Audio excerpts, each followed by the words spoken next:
Right, so I think this is a really illustrative problem to look at. We have a quantum mechanical system, and we've got three orthonormal states that we're just going to label red, green, and blue. This is a complete basis as well, so any arbitrary state can be expressed as a sum of these three basis vectors with whatever coefficients you need. And so let's see. So we're going to express these this basis in this way. I probably should have written these in the other order. But red 1, 0, 0, blue 0, 1, 0, and green 0, 0, 1. All right, and the system has can be described with this Hamiltonian right here.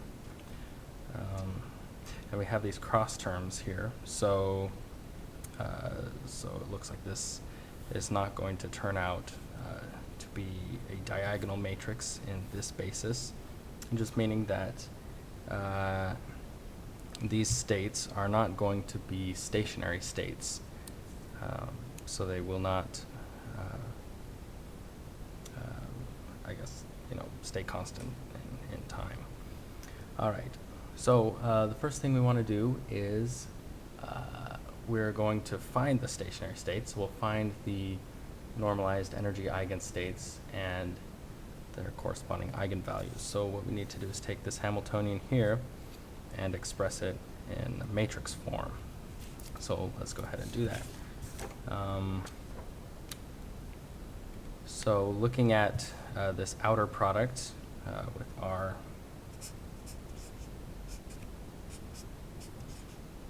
like this, right? Let's see. So the ket comes first. So we have this 1, 0, 0, like so. And then the bra, the transpose, or conjugate vector is going to look like this. All right, so when we multiply this matrix out, we'll get a 1 here up in this corner, and then 0, 0, and everything else is going to be 0. So this is the matrix for this outer product right here with of R, with this outer product of R and R. All right, so let's just look at this next one. Let's do blue and blue.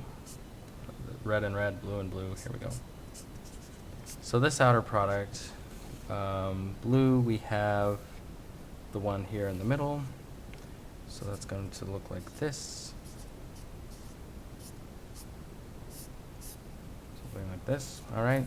Very similar matrix, except now the ones are in the middle, and we get a matrix that looks like this.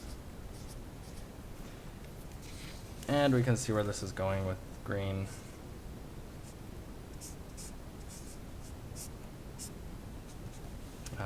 Except here the ones are going to be here at the end and here at the end. So everything will be zeros except for this last element right here.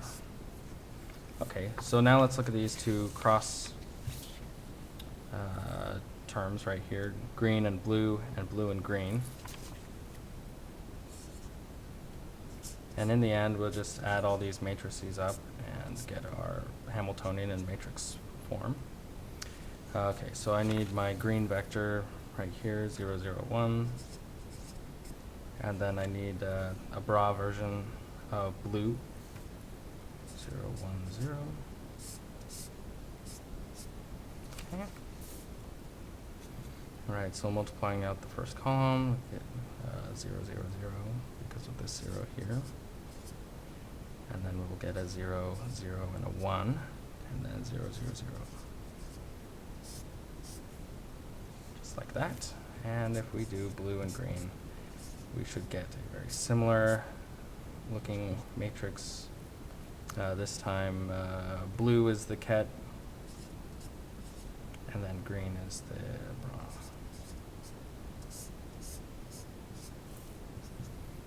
Okay, 0, 0, 0, 0, 0, 1, 0, 0, 0. All right, so let's look at our Hamiltonian. Okay, so we have our various little pieces here. First, we need 2 times the red outer product. So let's find our red. That was just the one up in this place. We'll multiply it by 2. Okay, we're going to add that to 2 times the blue and blue. Everything else was zeros, but now we've got this center one that we'll multiply by 2. Everything else is zeros so far. And then we're adding 2 of the green matrix, this one. So we get a 2 here. And then we are subtracting off these 2 cross terms. So this one, and they're not multiplied by 2. So this first one we get a -1 right here, and then this one, -1 right here, and everything else has just been 0. All right. So just like we suspected with these cross terms in here, this matrix is not diagonal, and so we have this, even though this basis is complete and orthonormal and everything, these are not energy eigenstates. So now what we're going to do is just diagonalize this Hamiltonian to find what those eigenvectors or eigenstates actually are. So first we need to find the eigenvalues. And so that happens when the determinant of this matrix minus lambda times the identity matrix is equal to 0. So let's just write that out real quick.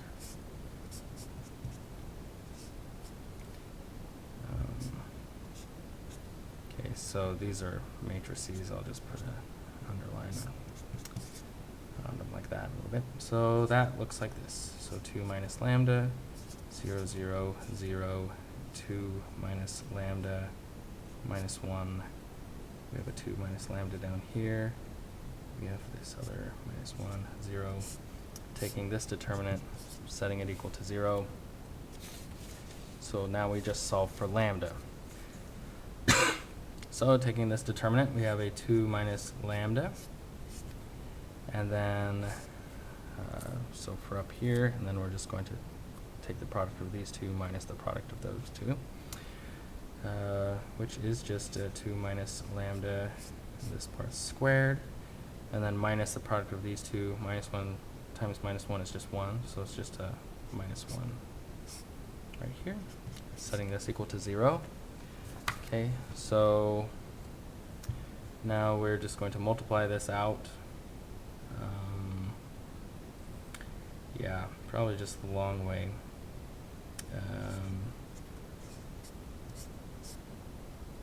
Because why not? Okay, so we have a 4 minus a 4 lambda plus lambda squared, okay, -1. All right, we can just make this a 3 here and get rid of this -1. Always remembering that this is equal to 0. Let's multiply a 2 through all this. So we have a 6 minus 8 lambda plus 2 lambda squared. All right, now we multiply minus lambda through it. So we have a -3 lambda plus 4 lambda squared, and then a minus lambda cubed. All right, gather all the like terms together. And I may want to multiply by -1. I don't know. Let's just see. Sometimes I like this leading coefficient to be positive. But, so plus 6 lambda squared, and then we have a -11 lambda plus 6 equals 0. Yeah, let's go ahead and multiply through by a -1, just for fun. All right, so our obviously we're going to have most likely a 2, a 3, and a 1 for the factors here. Let's just double check that and see if it works. So let's just try dividing this by lambda minus 2. Okay, so we have a lambda 3 minus 6 lambda squared plus 11 lambda minus 6. We're just going to divide this. See which space I've got. Alright, so this first lambda will go into this. We'll have a lambda squared. Then we multiply lambda squared by this, so we get a lambda 3, or cubed, minus a 2 lambda squared. Okay, so this will subtract off, and then we get an 8. No, that's a minus 4, isn't it? Right. We're subtracting this part off. Okay, great. Minus 4. Lambda squared, okay, plus 11 lambda, bringing this next term down. And that we get so we'll next have a minus 4 lambda. Okay, now we multiply this in. We get our minus 4 lambda squared. And now we get a plus 8 lambda. Okay, and then subtracting these, we'll get a 0 again, which is good. And then we get a 3 lambda, bring down the minus 6.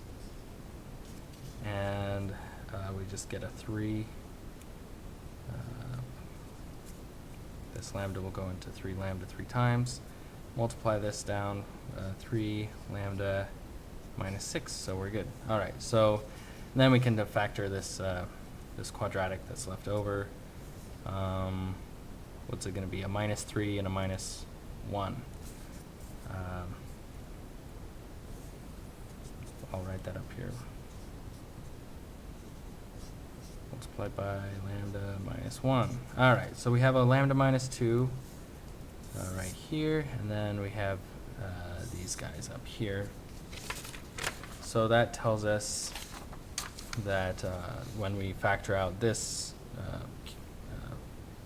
cubic equation, that we get lambda minus 1 multiplied by lambda minus 2 and lambda minus 3. It's going to be equal to 0. So we found our 3 eigenvalues.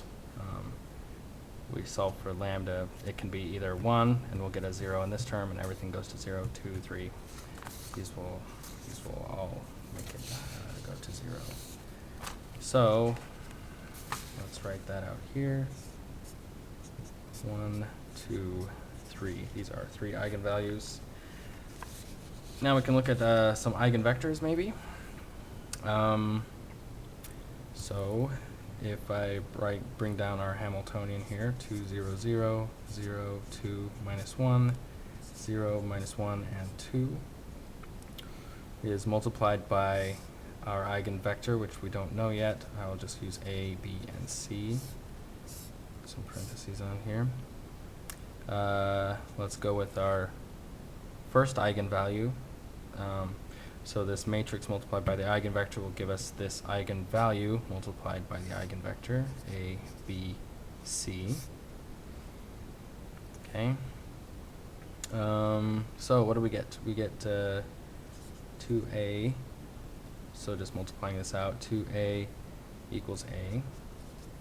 We get 2B minus C equals B.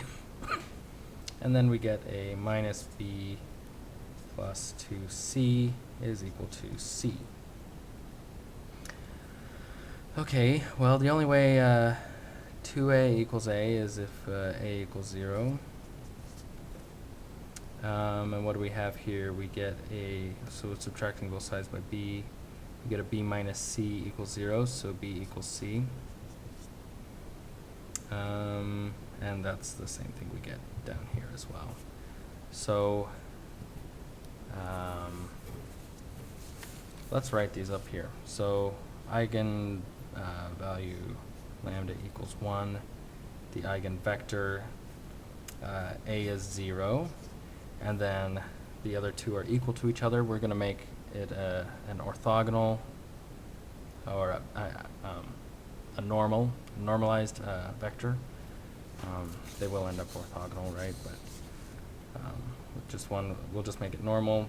And so for that, we need a 1 over square root of 2 and a 1 over square root of 2. Okay, so when you take the square of these three components and add them up, you get 0 plus 1/2 plus 1/2 equals 1. So I'll just draw a little arrow. Okay. All right, so let's look at our next one, lambda equals 2. So we'll draw or write out our matrix again, 0, 2, minus 1. This is our Hamiltonian in matrix form. I'm just going to use A, B, and C again. Okay, so our matrix multiplied by the eigenvector is equal to a constant, which is the eigenvalue, multiplied by that same eigenvector, A, B, and C.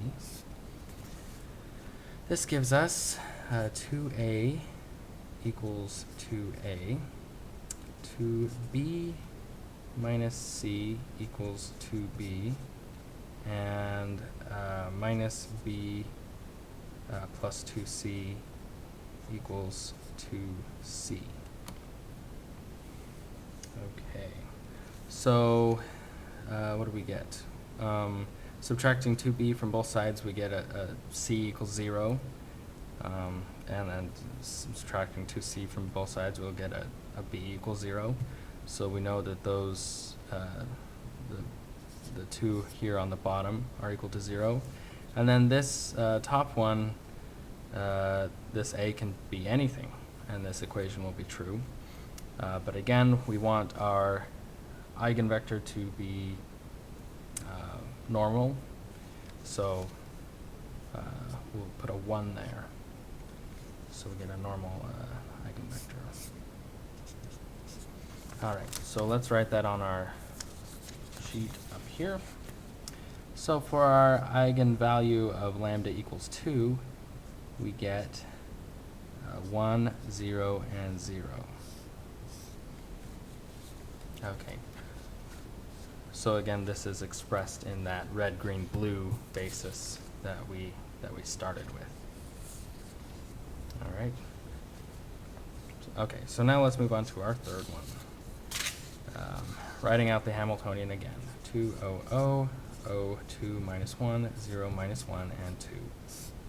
Multiplied by our eigenvector, A, B, C, equal to our eigenvalue, which we're doing 3 for this one.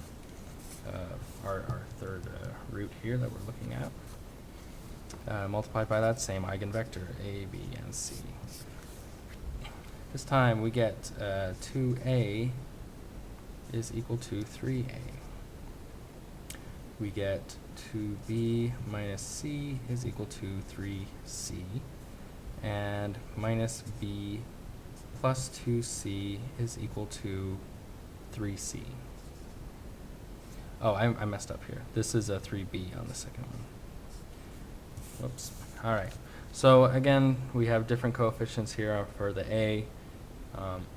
Therefore, a is 0 this time. And okay, so here what we get is if we subtract 2b from both sides, we get b on this side is equal to minus c.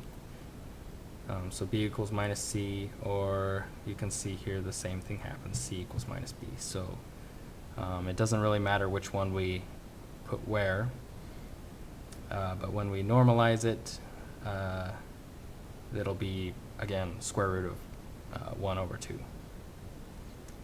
So let's just call the first one positive and the second one negative. Something like that. Okay. So our third eigenvalue, lambda equals 3, this leads to this eigenvector 0, 1 over square root of 2, and minus 1 over square root of 2. We multiply, or we add up the squares of these three elements. 0 plus 1/2 plus 1/2 is equal to 1 again, so it's normal. All right, so one thing I guess I forgot to put in here, this Hamiltonian, it wasn't just all these little matrix things. We also had this E naught factor out front. Now, I guess that gives it the units of energy, which we need for a Hamiltonian, right? So our three energies would be 1 times E naught, 2 times E naught, and 3 times E naught. Let me go back to our... Okay. So let's just write these out one more time, and just as in our more explicitly, I guess, in our original red, green, and blue basis, or red, blue, green, I guess, is the order that we want to go in because of the one here and the one here. I should have written these in the other order again. All right. So let's just call these psi, or psi, or however you want to pronounce it. So C1 we'll call this one.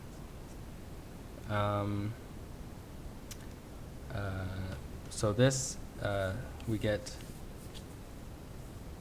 0 of the red, and then 1 over square root of 2 each of green and blue, or blue and green rather. So let's put blue first.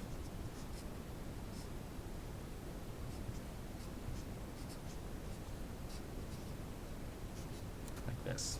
All right, so here's our first one, and E1 is equal to our eigenvalue 1 multiplied by this constant E naught. Okay, let's write out the second one. So these psi ones expressed, or these C's, whatever, these are our energy eigenstates. So these are the stationary states. These are the solutions to the time-independent Schrodinger equation. All right, so for C2, we just get a 1 up in the top, which is red. So that it means red is actually one of our stationary states. You can see that in our Hamiltonian. You could look at this as just a 2x2 matrix, and the other one is, this one doesn't have any off-diagonal elements if you look along the column and the row. So red is a stationary state. Yeah, okay, so energy for red,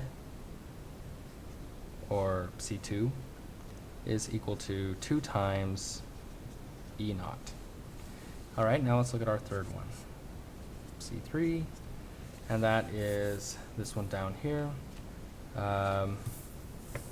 Again, it goes red, blue, then green. So we have 0 red, we have 1 over square root of 2 blue, minus 1 over square root of 2 green. All right, just from this, okay, and then the energy we'll call E3, and that's our eigenvalue, lambda equals 3 multiplied by this constant E naught again. Okay, so here we have our normalized energy eigenstates and their corresponding eigenvalues. All right, now let's look at sort of part 2 of this question, which is assume at time t equals 0 the wave function. All right, so let's write this out as and here in the parentheses we have t equals 0. All right, the wave function is completely in the green state. So suppose you took a measurement of the system and you measured green. Whatever kind of system you want to imagine. You measure green, the wave function collapses. The minute or the moment that you take this measurement, we will call t equals 0. So you know that at t equals 0, the state it collapsed to green. All right, so we're now going to find the state for an arbitrary time. And we'll look at the respective probabilities for these red, green, and blue. If we were to take another measurement at some time, say 5 seconds or something after we made this measurement, what are the different probabilities we would measure red, green, and blue? All right, well, these states are evolving according to the Schrodinger equation, which just means that we have to have the energy eigenstates multiplied by this time propagator, or the phase factor. They evolve in time according to the. Anyway, let's just write this out. So basically, if we write this out in a complete general form, we can make it a sum of the energy eigenstates multiplied by these time factors. So that looks like this. So we'll have C1 multiplied by e to the minus I E1 t over h bar, okay, plus C2 multiplied by e to the minus I, kind of slaughtering the way I'm writing this, E2 t over h bar, plus C3 e to the minus I E3 t over h bar. All right. So we notice that this is all in terms of our energy eigenfunctions, of course, which, except in the case of red, which we're not dealing with, the blue and the green are not energy eigenfunctions. So we have to now look at how do we get this back in terms of blue and green so that we know the different probabilities of measuring this. So one thing we can do is let's look at how this green can be written in terms of these C's. So let's do that. All right, so if we want to write the green in terms of these energy eigenstates, C1, C2, C3, what we can do is subtract the C3 from C1. Right, that will kill off the blue, and when we subtract this minus 1, right, it's just adding this, and so there will be some factor out front. Let's just write this out down here first. That way we'll get the factor right, and then we'll write it up here. Okay, so all right, so we subtract this line from this one up here. The b's are going to go to 0, and we get a 1 over square root of 2 plus, or g, right, plus 1 over square root of 2g, which is just 2 over square root of 2, or what is that? That's just a square root of 2, right? Yeah, I think so. Okay, so that just means that if we want to now solve for g, we just divide both sides of this by square root of 2, and so that's what we'll do now. So dividing this part by square root of 2, we get 1 over square root of 2 C1 minus C3. All right, so we've now expressed our initial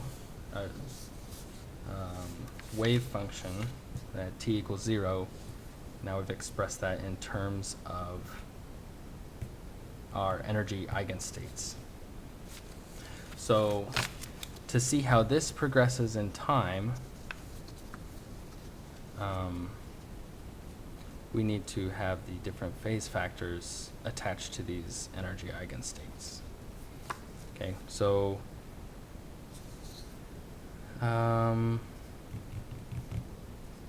yeah, let's go ahead and do this. So we've got, I'll just write it like this again. All right, so we have a 1 over square root of 2. Then we have C1 e to the minus I e 1t over h bar minus C3 from up here. And then it is also multiplied by its this phase factor.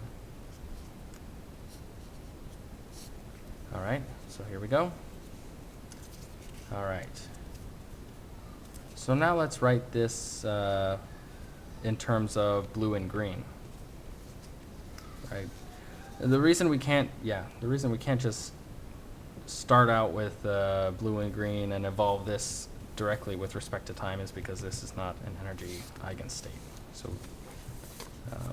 in order to satisfy the time-dependent Schrodinger equation and everything, we have to bring it into the energy eigenstates and then attach our little phase factors, and now we can bring it back into the other basis of red and green and blue.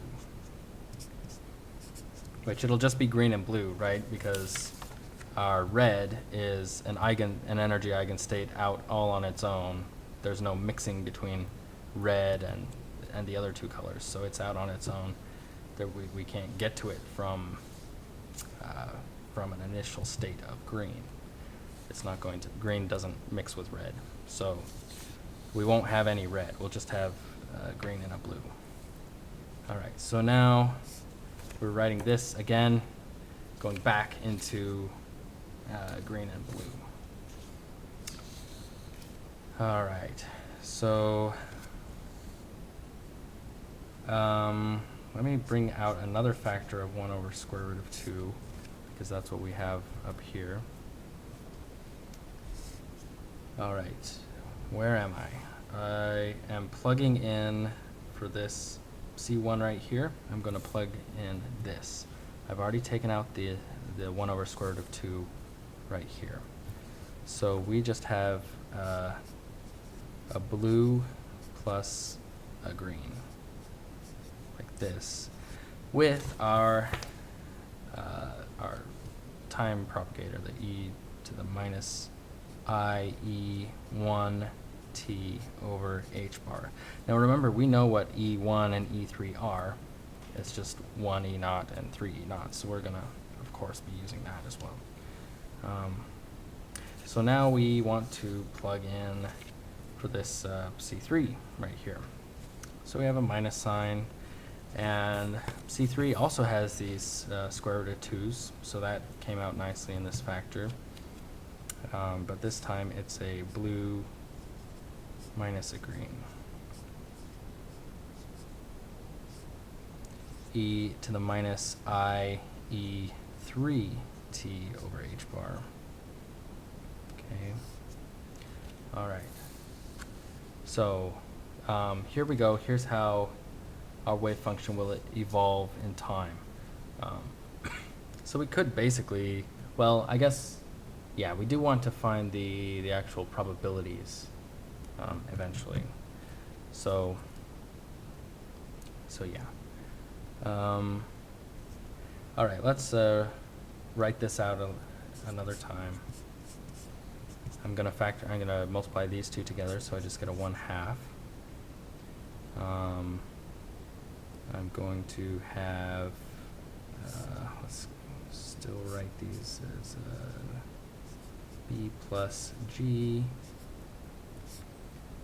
Okay, so now I'm going to plug in what we know for E1, which was just 1 multiplied by E naught, right? So minus I E naught t over h bar. Okay, and then I'm just going to bring this minus sign in, so we have a g minus a b now. Like that. And let's bring in our E3 now. So we have a minus, I'll put I out front. Now we have a 3 E naught t over h bar. All right, great. So there is a nice trick where we're going to get this in terms of sines and cosines. What we're going to do first is factor out, what'll it be? We want to factor out a minus I2 E naught t over h bar. All right, so writing this out again, e to the minus I, okay, I should have written this in a different order, but whatever. All right, so this is just a phase factor. So when we go ahead and find the probability and we take the norm squared of the wave function, this part's just going to go away, right? Because it's just complex, and yeah, it'll just go away. It'll go to 1 when we take the absolute value and square it. All right, so what do I have left over? I now have b. I may stop writing the kets here for a, well, I'll keep writing them, whatever. It's not like it takes that much more time. Might take more space though, but. All right, so once we factor out this minus 2 E naught t over h bar, what's left here is an E and a plus I E naught t over h bar. Okay, and then we have a plus, here we have a G minus B, and then once we factor out the 2 E naught t over h, that factor out of this one, then we just have a minus 1, so minus I E naught t over h bar. All right, so now we see that we have, these are both, there's no 2s or 3s or whatever, these are both to the same sort of power. One's minus, one's plus though. And the reason we like that is because now we can express this as sine and cosine.